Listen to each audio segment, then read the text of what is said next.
Um, I think that fans are eager to see more of Natasha Romanoff. She is really the only one of the original Avengers who hasn't had her own standalone movie. I mean, we got Thor, we got Captain America, Iron Man, Hulk, and so it's time for Natasha's story to be told. And I think that fans of these movies really want to hear more about her past, which has been shrouded in a lot of mystery, the Red Room and what she's been through as a human being. And I think fans are eager to see that. How do I feel about joining the MCU? I don't know how one could answer that question except awesome. Uh, it's really great. I mean, I would do. I love these movies, and I think that Marvel and the MCU do them better than anybody. The the production of the movies themselves, the scripts, the characters are also rich and at the highest level. And then on top of that, you have this world of brothers and sisters, who are making the rest of the mythology, and that mythology is crossing over in weird, wonderful ways. So I don't know how I could possibly answer that question without simply saying, well, I seem to have said a lot more, but simply saying, I feel awesome about it. The Alexei Shostakov plays a very unique, particular role in Natasha's life. You'll see a lot about Natasha, and this guy he really holds a special place in her life, in her heart, in what she's been through. And the film gets to explore her as a younger woman, and then after the events of Civil War and when she's become an Avenger. And it explores, the choices that this guy's made in his life. And they have to come together in this movie, and they have to revisit a lot of this rich past that they've had. So when we find Alexei in this movie, well, after this little prelude, when we find him for the bulk of the movie, he is in prison. He's made a lot of mistakes in his life. He's really a failure, both physically, morally, and emotionally.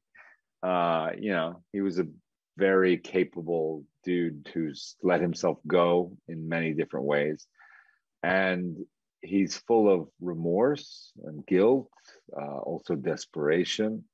But he still does have this fire of life in him that is reignited when, this opportunity begins for him when we meet him in the movie. And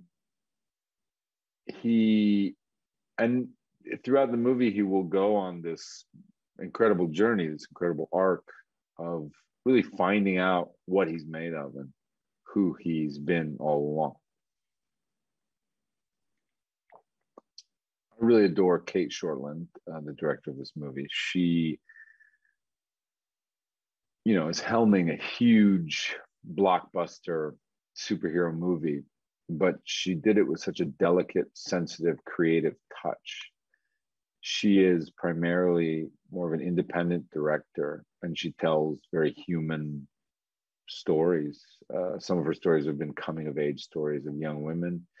I think she was really the perfect director for this project because she really created a vibe on set that felt comfortable and collaborative and safe to take risks, and really put the women characters first, which I feel like this story needed. But also, was in love with a character like Alexei, and didn't shortchange him in any way for some sort of agenda. She's a very sensitive artist, and I think the Marvel universe does this very well, where they put really creative directors in these big budget movies, but it's not the norm. To have someone so wanting to take risks and willing to take risks And to put them in charge of a big blockbuster movie, I think is a rare thing for a studio to do, but I'm very grateful that they did. So the stunts and the action is huge in this movie, unlike anything I've ever done. And I think probably unlike anything I've ever seen. It's extremely difficult to do. I do not do most of my own action, thank God. I do a minority of that, but just a sliver of it. But even that sliver required tremendous training. When I got there, I was very out of shape, and the character was very out of shape, and that was a good thing for the character. Before the stunts, it was not a great thing.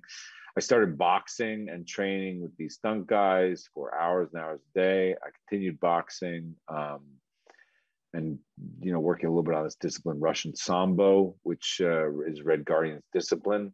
And you just work really hard. I mean, the great thing about my particular training was that I don't have to get into superhero shape with this character. He is a big guy, and he's meant to be a big guy. So it wasn't really about eating a certain diet and having abs or whatever. It was more just about being able to do this very difficult physical stuff. And that takes a lot of training just for safety, just so you don't kill yourself, because you're doing hours and hours of this really complicated choreography. And you're doing it with guys that are a lot faster and stronger than you are. So you try to get sort of in the best strength, best, flexibility and strength of your life so you can keep up. In general, with a movie like this, I think the most important thing that you take away is that you have a great time for a couple hours.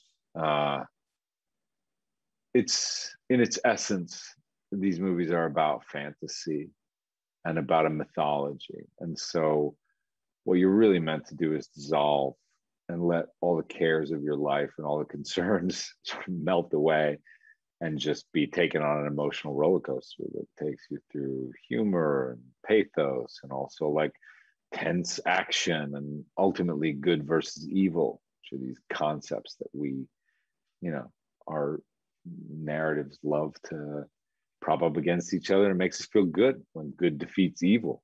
It's just a really warm, nice feeling. So ultimately, the biggest thing I want you to take from this is a big smile off your face when you go home and have to deal with your life again, like we all do. But if you take something else, I also think that you could take from it perhaps more questioning of what family really is, what it means, what your particular role in family means, and what the consequences for good and poor choices with family can mean for your life. Because I think the film explores a lot of what it means to be a sister or a father or a mother or a daughter, and what the consequences are for good choices amidst that and bad choices.